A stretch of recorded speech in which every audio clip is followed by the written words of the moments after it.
अब इम्यूनिटी क्या होती है? इम्यूनिटी जो है वो ना बॉडी की वो एबिलिटी जो कि रेजिस्ट करे हार्मफुल ऑर्गेनिज्म को, उसे इम्यूनिटी बोलते हैं। दो तरीके की इम्यूनिटी होती है, एक innate immunity, acquired immunity. Innate immunity at birth मौजूद होती है, उसके लिए स्टिमुलस नहीं चाहिए होता उसको फंक्शन करने के लिए, उसके लिए जो ना कोई भी स्पेसिफिसिटी नहीं है, वो किसी भी ऑर्गेनिज्म को ख़त्म कर सकती है, ठीक है। मतलब किसी भी फॉरेन एजेंट को ख़त्म करेगी। Acquired immunity at birth present होती है, लेकिन इसको जो है स्टिमुलस चाहिए होता है फंक्शन करने के लिए।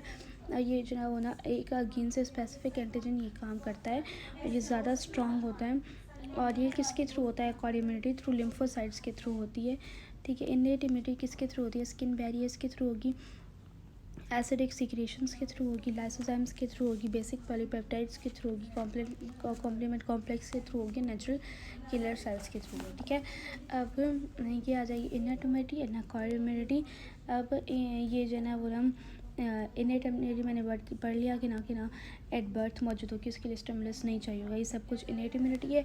अब एक्वायर्ड इम्यूनिटी के बारे में पढ़ूंगी। एक्टिव इम्यूनिटी होती है, पैसिव इम्यूनिटी होती है। एक्वायर्ड इम्यूनिटी में जो कि एक्टिव इम्यूनिटी जो कि बिफोर इन्फेक्शन जो है एक्टिव इम्यूनिटी फंक्शन करती है, और after infection passive immunity function करती है, ठीक है।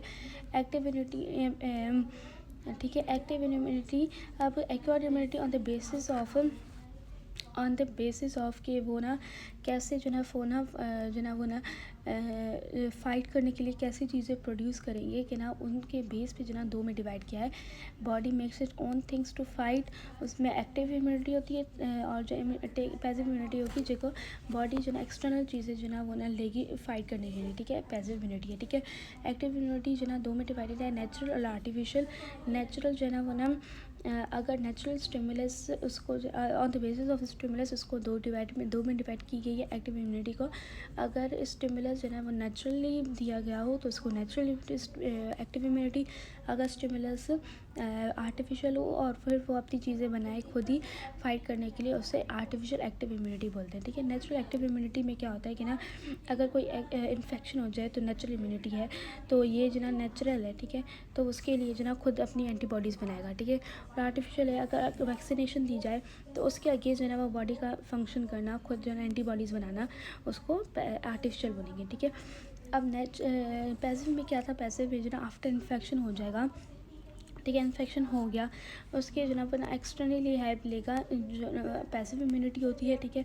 उसमें नेचुरल क्या होगा कि ना इन्फेक्शन के पहले भी हो सकता है, तो पैसिव होता है कि ना एक्सटर्नल चीज़ें से हेल्प लेना। वो नेचुरल जो ना वो ना नेचुरली कैसे लेंगे? नेचुरली जो ना वो ना एंटीबॉडीज़ का मदर तक ट्रांसपोर्ट होना ब्लड सप्लाई के थ्रू, आर्टिफिशियली एंटीबॉडीज़ को इंजेक्ट करना इन द बॉडी, ठीक है। एक्वायर्ड इम्यूनिटी को जो ना वो ना दो में और में डिवाइड किया जाता है, humoral immunity, cell mediated immunity. Humoral immunity B lymphocytes होती है जो कि एंटीबॉडीज़ बनाती है, और सेल मेडिएटेड जो कि टी लिम्फोसाइट्स होती है जिसमें एक्टिवेटेड लिम्फोसाइट्स बनते हैं। अब एक्वायर्ड इम्यूनिटी होती किसके थ्रू है? T lymphocyte and B lymphocyte. उनकी जेनेसिस लिखेंगे कि ना वो बोन मैरो में जो ना वो ना पहले क्या होगा कि ना हीमोपैथिक स्टेम सेल होता है बोन मैरो में, वो क्या जाते हैं वो ना सेल मेडिएटेड, वो जो ना कॉमन लिम्फोइड प्रोजेनेटर सेल, दोनों जो ना हीमोपैथिक सेल किस में डिवाइड होगा? कॉमन लिम्फोइड प्रोजेनेटर सेल, और वो जो ना जो कि टी लिम्फोसाइट्स बनाएंगे और बी लिम्फोसाइट्स बनाएंगे, ठीक है। अब वो बोन मैरो से कहाँ चले जाएंगे? बोन मैरो से बी एंड टी लिम्फोसाइट से प्री प्रोसेसिंग के लिए बोन मैरो से जो ना बी लिम्फोसाइट्स बोन मैरो में ही रहेगा प्री प्रोसेसिंग के लिए, और टी लिम्फोसाइट प्री प्रोसेसिंग के लिए इस थाइमस में चला जाएगा टी सेल एजुकेशन के लिए, ठीक है। अब प्री प्रोसेसिंग होती क्या है कि बी और टी लिम्फोसाइट जो ना एक्सपोज होते हैं अपनी एंटीजेंस के साथ देखने के लिए कि वो अपने सेल्स को ख़त्म करते या नहीं करते। मेजॉरिटी ऑफ सेल अपने सेल्स को ख़त्म कर देते हैं और वो डिस्ट्रॉय हो जाते हैं, प्रोसेस हो जाती है उनकी, और ठीक है। तो फिर जो ना ये प्री प्रोसेसिंग होती है, ठीक है। अब ये जो ना वो ना प्री प्रोसेसिंग के बाद दोनों जो लिम्फ नोड्स में आ जाएंगे, ठीक है। लिम्फ नोड जो कि स्प्लीन और थाइमस वगैरह में मौजूद होंगे, लिम्फ नोड्स में इनकी जो ना नंबर इंक्रीज़ होगा, ठीक है। और वहाँ पर जो ना वो ना एंटीजन के एक्सपोजर पे एंटीबॉडीज़ जो ना बी लिम्फोसाइट्स एंटीबॉडीज़ बनाएंगी, और टी लिम्फोसाइट जो ना वो ना एक्टिवेटेड टी लिम्फोसाइट्स में बन जाएंगे। एंटीबॉडीज़ जो ना वो कैसे फंक्शन करती हैं? डायरेक्टली किल करती हैं और थ्रू कॉम्प्लीमेंट सिस्टम करती हैं, और एक्टिवेटेड टी सेल्स कैसे करते हैं? साइटोसोलिक टी सेल्स के थ्रू फंक्शन करते हैं, किल। ठीक है। Mechanism of action of antibodies बताएंगे, एंटीबॉडीज़ कैसे फंक्शन करते हैं, डायरेक्ट करते हैं और by complement system direct way से जो ना वो ना इसका कोड है आम पीले नहीं है, आम इज़ फॉर एजिलेटेशन। एंटीजन जो है ना वो ना कैसे फंक्शन करते हैं, ये जो है ना वो ना एंटीबॉडीज़ के ना डायरेक्ट वे में करते हैं। पहले जो ना एंटीजन और जो ना वो ना जो और जो ना वो ना बैक्टीरिया वगैरह उनके जो वो ना एंटीजन्स और जो ना वो ना बॉडी के एंटीबॉडीज़ ये दोनों मिलकर क्लम बना देंगे। फिर प्रेसिपिटेशन होगी पीले, वो जो ना एजिलेटेशन एंटीजन एंटीबॉडी कॉम्प्लेक्स इतना बड़ा हो जाएगा कि वो प्रेसिपिटेट हो जाएगा। फिर न्यूट्रलाइजेशन हो जाएगी। एंटीबॉडीज़ जो ना क्या करेंगे, कवर कर देंगे toxic side of antigenic body. फिर लाइसिस क्या हो जाएगी, एंटीबॉडीज ख़त्म कर देगी फॉरेन बॉडी को, ठीक है। और बाय कॉम्प्लीमेंट सिस्टम से होगा, ठीक है। थ्रू एंटीबॉडी जो है इतने स्ट्रॉन्ग नहीं होते कि ना अपना फंक्शन खुद कर सके, इसलिए वो हेल्प लेते हैं कॉम्प्लीमेंट सिस्टम से। कॉम्प्लीमेंट सिस्टम क्या होता है, प्रिकर्सर सिस्टम होता है 20 इनएक्टिव प्रिकर्सर एंजाइम का, जो कि थ्रू एक्टिव होता है थ्रू क्लासिकल पाथवे, ठीक है। अब वो क्लासिकल पाथवे क्या है ये मैं आपको बताती हूँ, लेकिन ये पहले जो ना एक्टिवेशन बताऊँगी कैसे। अब इनकी एक्टिवेशन कैसे होगी कि ना एक एंटीजन एंटीबॉडी कॉम्प्लेक्स बनेगा। क्या होगा ना, क्लासिकल पाथवे इनिशिएट कैसे होगा कि ना एंटीजन एंटीबॉडी कॉम्प्लेक्स से स्टिमुलेशन होगी। कैसे कि ना एंटीजन जो ना वो ना एंटीबॉडी के साथ अटैच होगी और एंटीबॉडी का एक स्पेसिफिक रिएक्टिव साइट जो ना वो ना खुल जाएगा ऑन द कॉन्स्टेंट पोर्शन और वो एक्टिवेट हो जाएगा, जिसके साथ जो ना डायरेक्टली जो ना C1 जो ना मॉलिक्यूल कॉम्प्लीमेंट सिस्टम के साथ कॉम्प्लीमेंट सिस्टम का अटैच हो जाएगा उस रिएक्टिव साइट पे एंटीबॉडी के कांस्टेंट पार्ट पे जो होता है। तो C1 अटैच होगा, C1 जो ना एक्टिवेट हो जाएगा, C1 डैश में कन्वर्ट हो जाएगा, ठीक है। ये एक्टिवेटेड C1 है, ठीक है। अब इसमें एक चीज़ याद करो कि C3 भी जो ना कट कर एक स्टेप नीचे है, ठीक है। तो C1 के बाद क्या आता है, C2 आता है, 3 नहीं आएगा, 4 डायरेक्ट रहेगा। तो 2 और 4, 2 है तो 2 इसमें आएंगे, ठीक है। तो 2 कॉम्प्लीमेंट प्रोटीन्स 2 आएंगी, तो 2 और 4 ये जो ना वो ना एक्टिवेट होकर क्या हो जाएंगी, 4-2 में हो जाएंगी और C4A में चेंज हो जाएगी, ठीक है। C4A डैश में ये डैशेज हैं, ठीक है। तो ये जो ना ये जो बन जाएगी ना C4-2A, इसका जो ना एक फंक्शन हो जाएगा, ठीक है। एक फंक्शन होता है, इसका फंक्शन क्या होता है, ठीक है। अब ये जो ना मैंने जिस पे टिक लगाया ना, जिसमें गोल बनाए, उनका कोई फंक्शन नहीं होता। ये कौन सा है, C4-2 और C5B और ये वाला, ठीक है। इनका कोई फंक्शन नहीं होगा, इसके बीच में जो ना सम के फंक्शन होंगे, ठीक है। तो C4-2 और C2 और C4 क्या बना दिया, C4-2 कोई फंक्शन नहीं होगा, इसका लास्ट में फंक्शन बताऊँगी, ठीक है। अब जो बच्चा आया था बीच में C3, वो C3 क्या बना देगा, C3B बना देगा, ठीक है। इसका फंक्शन है सेकेंड वाला ऑप्सनाइजेशन फंक्शन है। ऑप्सनाइजेशन क्या होती है कि ना ये ना क्या करती है, एंटीजन एंटीबॉडी जो कॉम्प्लेक्स बनाता है उसके साथ जो ना वो ना अटैच हो जाती है और जो ना वो ना स्टिमुलेट ये जो ना वो ना उसकी ऑप्सनाइजेशन लेबलिंग कर देती है कि इस ना बैक्टीरिया को ख़त्म करना है, ठीक है। उनकी ऑप्सनाइजेशन कर देगी और C3 से जो ना C3A भी बनेगा, C3B भी बनेगा, ठीक है। अब C4 तो हो गया था, 5 कर देंगे, ठीक है। 5 में जो ना 5 जब करेगा तो 5B और 5A बन जाएगा, 5A और 5B दोनों बन जाएंगे, ठीक है। A का तो फंक्शन होगा, 5B का कोई फंक्शन नहीं है। फिर जो ना वो ना 6 और 7 साथ हो जाएंगे, मतलब 3 स्टेप्स अलग है। एक तो C1 वाला अलग है, C3 C5 वाला अलग है, बाकी 3 साथ हैं, 3 स्टेप साथ अलग है, ठीक है। तो फिर C6 6 7 दोनों जो लास्ट वाले साथ हो जाएंगे, C6 6 7 साथ होंगे तो क्या बनाएगा, जो पीछे वाला जो बना हुआ था C5B उसके साथ 6 7 अटैच हो जाएंगे, ठीक है। इसका भी कोई फंक्शन नहीं होगा, ठीक है। उसके बाद जो ना होना C5 6 7 रहेगा और 8 9 इसका ले लेंगे, ये क्या कर देंगे, इसका फंक्शन है जो ना इसका फंक्शन होगा 1, ठीक है। अब जो ना वो ना C जो ना कीमोटैक्सिस किसका फंक्शन है, कीमोटैक्सिस जो है ना वो ना C5A का फंक्शन है, ठीक है। ये कीमोटैक्सिस करेगा, मतलब ये ऐसे जो ना वो ना रिलीजेस करवाएगा जिसकी जो ना वो ना लार्ज नंबर ऑफ ऐसी जो ना चीज़ें रिलीज़ करवाएगा ताकि बहुत ज़्यादा large number of phagocytes at the site of inflammation gather हो जाए, ठीक है। उसके अलावा कीमोटैक्सिस है, ये थी activation of antigen antibody activation. O is for opsonization, C is for chemotaxis, A is for activation of mast cell and basophil cell. वो कौन कराएंगे, A से है तो सारे A 4A 3A और 5A, सारे ए जो है ये काम कराएंगे, ठीक है। उसके बाद आई से ना इन्फ्लेमेटरी इफेक्ट्स और ज़्यादा इन्फ्लेमेटरी इफेक्ट्स होंगे, ये किसी से होगा नहीं, ठीक है। तो इसमें कितने स्टेप्स थे, 1 2 3 4 5 6 स्टेप्स थे, ठीक है। 3 जो है ना साथ मिले हुए और 3 अलग मिले हुए, ठीक है। उसके बाद क्या होगा, ये जो है मैंने ये जो ना वो भी बनाए हुए थे, ठीक है। पहले एंटीजन एंटीबॉडी स्टिमुलेशन होगी C1 से, फिर ऑप्सनाइजेशन O वाली ऑप्सनाइजेशन C3B से, ठीक है। कीमोटैक्सी C5A से, activation of mass and resistance सारे A से, इन्फ्लेमेटरी इफेक्ट्स। उसके बाद सेम हो जाएगी एजिलेटेशन, वो जो ना वो ना क्लम्प बन जाएगा, न्यूट्रलाइजेशन, वो जो ना वो ना एंटीजन एंटीबॉडी का जो ना वो ना एंटीबॉडी जो एंटीजन का जो ना वो ना टॉक्सिक पार्ट कवर कर देगी, लाइसिस हो जाएगी, ठीक है। लाइसिस किससे हो जाएगी, C5B6 7 8 9, ठीक है। ये डायरेक्ट भी पूछ सकते हैं। एंटीजन क्या होता है, एंटीजन ऐसा मॉलिक्यूलर स्ट्रक्चर, ऐसा मॉलिक्यूल है जो कि ना वो ना आउटसाइड ऑफ फॉरेन बॉडी मौजूद होता है। वो जो ना वो ना इसके पास जो ना एबिलिटी होती है कि वो इम्यून रिस्पॉन्स प्रोड्यूस करे, क्योंकि इससे जो ना वो ना हमारी जो ना वो ना एंटीबॉडी जो ना रिकॉग्नाइज करती हैं, ठीक है। ये जो ना इनका बहुत ज़्यादा हाई मॉलिक्यूलर वेट होता है और ये रिकॉग्नाइज होती हैं बाय हमारे एंटीबॉडीज़, ठीक है। और इसमें भी जो ना एंटीजन में भी एक ऐसा पार्ट होता है, ऐसी मॉलिक्यूलर अरेंजमेंट होती है जिसको एपिटोम बोलते हैं, वो जो ना हमारी बॉडी जो ना वो ना एंटीबॉडीज जो ना वो ना रिकॉग्नाइज करती है। तो is a part of antigen that is ability to generate antigenic response है, उसको एपिटोम बोलते हैं। अब क्लोन्स ऑफ लिम्फोसाइट्स क्या होता है, क्लोन्स जो ना वो ना हर जो ना लिम्फोसाइट जो ना बहुत ज़्यादा स्पेसिफिक होता है अपने फंक्शन के लिहाज से, क्योंकि वो जो ना वो ना वो होती है, कौन सी इम्यूनिटी है ये जो है ना वो ना एक्वायर्ड इम्यूनिटी है, तो बहुत ज़्यादा स्पेसिफिक होगी। और उनके जो है अलग अलग तरीके के क्लोन्स भी बनेंगे और हर स्पेसिफिक क्लोन होगा, ठीक है। और वो जो ना वो ना स्पेसिफिक क्लोन होगा, वो जो ना वो ना अगर स्पेसिफिक तरीके के उन्हीं तरीके के जो ना वो ना अगर वो आए फॉरेन बॉडी आए, तो वही जो ना क्लोन जो ना डिवाइड करेगा, ठीक है। और हर क्लोन के लिए जो ना वो ना अलग जीन्स नहीं होते, बल्कि जीन के डिफरेंट जो ना अरेंजमेंट से जो ना डिफरेंट क्लोन्स प्रोड्यूस होते हैं, ठीक है। उसके बाद हर एक जो ना वो ना activate mechanism of activating a clone of lymphocyte, clones के बाद पर्टिकुलर रिसेप्टर्स होते हैं और जो ना मार्कर्स बोलते हैं। When antigen recognise that receptor, वो जो ना क्लोन जो ना एक्टिवेट हो जाता है, ठीक है। उसके बाद क्या होगा, उसके बाद है फॉरेन बॉडी एंटीजन।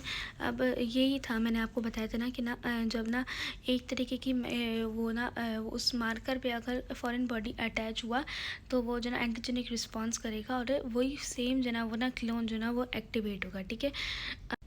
अब role of T cells in activation of B lymphocytes क्या है, कि टी सेल्स का रोल क्या होता है बी लिम्फोसाइट्स को एक्टिवेट करने का। टी सेल जो हेल्पर टी सेल्स हैं वो लिम्फोकाइनिन्स वगैरह आगे भी पढ़ूंगी, वो लिम्फोकाइनिन्स रिलीज़ करते हैं जो एक्टिवेट करते हैं बी लिम्फोसाइट्स को।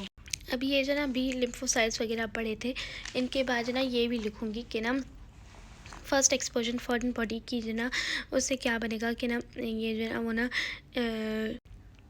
क्या करेगा कि ना लिम्फोब्लास्ट वगैरह इनलार्ज वगैरह होकर क्या बनाएंगे, एक तो प्लाज्मा ब्लास्ट बनाएंगे और अगेन बी लिम्फोसाइट्स बनाएंगे, और जो कि मेमोरी सेल्स होंगे, ठीक है। और प्लाज्मा ब्लास्ट जो बनाएंगे वो प्लाज्मा सेल में बने जाएंगे, और प्लाज्मा सेल जो एंटीबॉडीज़ बनाएंगे, और एंटीबॉडीज़ मेमोरी सेल भी जो ना आगे चल के एंटीबॉडीज़ ही बनाएंगी।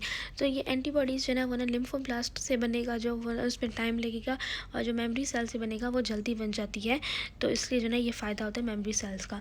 और टी सेल्स भी ना अपनी मेमोरी सेल्स बनाते हैं, जिसका वो जो ना बहुत ज़्यादा जल्दी जो ना वो ना एंटीबॉडीज़ बन जाएंगी कम टाइम, ठीक है। अब जो है ना मैं ना वो ना WBCs वगैरह के बारे में पढ़ूंगी, ठीक है। अब WBCs जो ना वो ना डिफरेंस बिटवीन WBC और RBCs। WBCs इसका कोड होगा, नई लैब सस्ती बिरयानी दुकान पर, नई इज़ फॉर न्यूक्लिएटेड, नई न्यूक्लिएटेड होगा, नई हीमोग्लोबिन होगा, L is for large size होगा, WBC स्मॉल साइज होगा, RBC सस्ती is for life span WBC की शॉर्ट होगी, RBC इसकी ज़्यादा होगी। और नई लाए बिरयानी बी के लिए क्या होगा, बफर फंक्शन, WBC का बफर फंक्शन नहीं होगा, बाइल पिगमेंट भी नहीं बनाएंगे, RBC बफर फंक्शन भी होगा, बाइल पिगमेंट भी बनाएंगे, ठीक है। उसके अलावा जो ना दुकान इज़ फॉर डिफेंसिव फंक्शन, जो ना WBC का डिफेंसिव फंक्शन होगा, RBC का डिफेंसिव फंक्शन नहीं होगा, ठीक है। अब life span of WBCs granulocytes का कितना होता है सर्कुलेशन में 4 to 8 आवर्स, और टिश्यूज़ में होता है 4 to 5 डेज़। और मोनोसाइट्स का कितना होता है, मोनोसाइट जो ना कुछ जो ना घंटे जो ना वो ना ब्लड में रहते हैं, और फिर जो ना वो ना वो महीनों तक जो ना महीनों से सालों तक जो ना वो ना ये टिश्यूज़ में रह सकते हैं as a in the form of macrophages, ठीक है। और लिम्फोसाइट्स कितने रहते हैं, few hour in circulation, and tissues में 100 to 300 डेज, प्लेटलेट्स 10 डेज रहते हैं, ठीक है। फंक्शंस ऑफ WBCs कैसे कर सकती हूँ, ये जो हम ना बेसोफिल का फंक्शन पढ़ूंगी और लिम्फोसाइट का फंक्शन पढ़ूंगी, इन सब के जो ना फंक्शंस डाल दूंगी, ठीक है। अब साइट्स ऑफ WBCs प्रोडक्शन, ये जो ना जेनेसिस में भी पढ़ूंगी कि granulocyte, monocyte and few lymphocyte bone marrow में बनते हैं, लिम्फ टिश्यू में सिर्फ लिम्फोसाइट स्टेम सेल्स बनते हैं, ठीक है। अब ये स्टेजेस ऑफ डेवलपमेंट में उसमें ACTH of effect of ACTH and cortisol on WBCs, number of lymphocyte का कम करवाएगा जिसको लिम्फोसाइटोपेनिया बोलता है, डिक्रीज नंबर ऑफ इजोफिल कराएगा जिसे इजोफीनिया बोलते हैं, ठीक है। और अब ये कह रहे हैं कि न्यूट्रोफिल्स को मेच्योर एंड मोनोसाइट्स को इमेच्योर क्यों बोलते हैं। न्यूट्रोफिल्स को मेच्योर इस वजह से बोलते हैं कि न्यूट्रोफिल्स जो ना सर्कुलेशन में भी जो ना वो ना सर्कुलेटिंग ब्लड में भी जो ना वो ना ऑर्गेनिज्म एंड टॉक्सिन्स को मार सकता है, लेकिन जो ना मोनोसाइट जो ना इमेच्योर इस वजह से कि वो सर्कुलेटिंग ब्लड में नहीं, बल्कि जब तक वो टिश्यूज़ में नहीं आएगा तब तक जो ना वो ना उसको जो ना वो ना मार नहीं सकते, तो इस वजह से इनको इमेच्योर बोलते हैं। मेच्योर फॉर्म इनकी कौन सी होती है, मैक्रोफेजेस, ठीक है। अब properties of neutrophils and monocytes क्या होती हैं, कैसे फंक्शन करते हैं monocytes and properties of neutrophil and monocyte macrophages की क्या होती है कि ना वो कैसे जो ना वो ना फेगोसाइटोसिस करते हैं, वो जो ना करते ही कैसे हैं कि पहले क्या होती है मार्जिनेशन, न्यूट्रोफिल्स और मोनोसाइट जो ना कैपिलरी वॉल पर जो ना वो मार्जिनेट करते हैं, ठीक है, ठीक है। सेकंड क्या होगा, सेकंड जो ना रोलिंग, उस कैपिलरी वॉल पे जो ना रोल करते हैं। तीसरा जो ना डायबिटीज, उस कैपिलरी वॉल के थ्रू जो ना वो ना स्क्वीज आउट निकल जाते हैं और टिश्यूज़ में जाकर पहुँचते हैं, ठीक है। और फिर वहाँ पर क्या करते हैं, 3 4 है कीमोटैक्सिस, कीमोटैक्सिस जो ना वो ना मूवमेंट ऑफ न्यूट्रोफिल्स जो ना और मैक्रोफेजेस टूवर्ड या अवे कीमोटैक्टिक सब्सटेंस होती है, ठीक है। मोस्टली टूवर्ड्स कॉम्प्लीमेंट जो ना कीमोटैक्टिक सब्सटेंस करवाते हैं, और वो मूवमेंट किसके थ्रू करवाते हैं, ऑमोबाइल मोशन करवाते हैं, ठीक है। और फिर 6 फेगोसाइटोसिस, फेगोसाइटोसिस वहाँ पर जो ना न्यूट्रोफिल्स और मैक्रोफेजेस वहाँ पर जो ना डिसीज़ कॉजिंग एजेंट को जो ना ख़त्म कर देते हैं।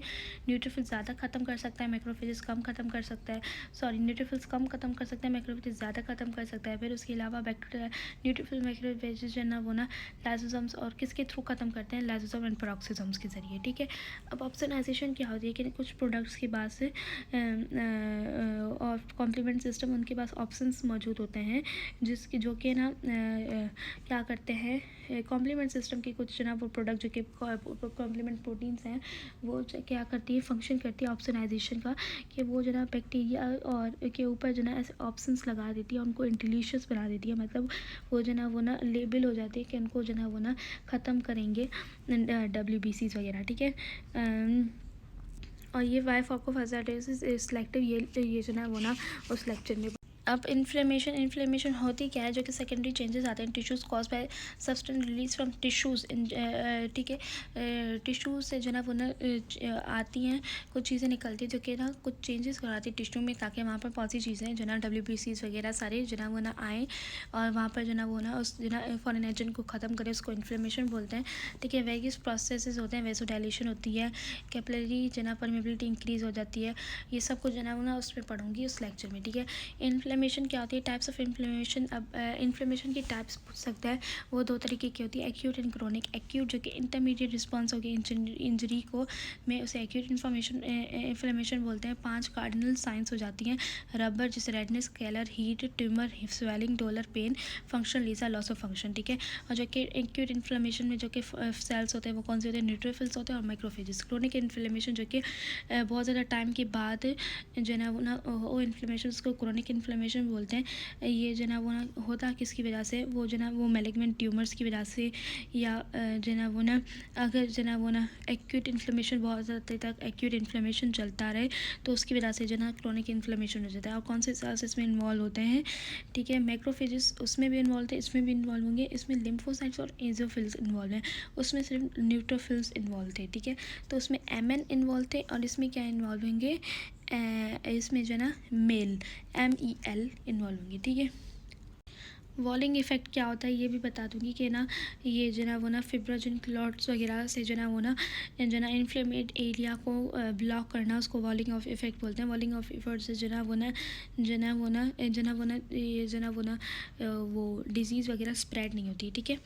और ये जो ना वो ना first line of defence in the first line of second line of defence जो ना in the context of cells क्या होते हैं। First line of defence tissue macrophages से होती है, ठीक है। मतलब सबसे पहले जो ना टिश्यू मैक्रोफेजेस अपना फंक्शन कर रहा है। Second line of defence neutrophils जो ना वो ना इन्फ्लेमेड एरिया पे आएंगे और अपना फंक्शन करेंगे। Third line of defence neutrophils के बाद मोनोसाइट्स और मैक्रोफेज सिस्टम्स आएंगे, ठीक है। मोनोसाइट और मैक्रोफेज सिस्टम मतलब मोनोसाइट फ्रॉम ब्लड जो ना एंटर करेगा टिश्यूज़ में और वहाँ पर जो ना वो जो ना कन्वर्ट होकर अपना फंक्शन करेगा, ठीक है। और फोर्थ लाइन ऑफ डिफेंस में क्या होगा, ग्रैनुलोसाइट्स एंड मोनोसाइट्स की जो ना वो प्रोडक्शन इंक्रीज हो जाएगी, ठीक है, ताकि ये अपना फंक्शन परफॉर्म कर सकें। और इसके बाद है feedback control of macrophage and neutrophil response to inflammation. Feedback control system क्या होगा न्यूट्रोफिल से मैक्रोफेजेस का। 5 फैक्टर्स जो ना फीडबैक कंट्रोल में है, वो जो ना वो ना प्ले करते हैं रोल। पहला ट्यूमर निक्रोसिस फैक्टर, दूसरा इंटरल्यूकिन 1, तीसरा granulocyte monocyte colony stimulating factor, चौथा है ग्रेनुलोसाइट कॉलोनी स्टिमुलेटिंग फैक्टर, फिर पाँचवा है मोनोसाइट कॉलोनी स्टिमुलेटिंग फैक्टर, ठीक है। ये हो गया। इसके अलावा पास जो है ना वो ना डेड मैक्रोफेजेस वगैरह का जो है ना वो है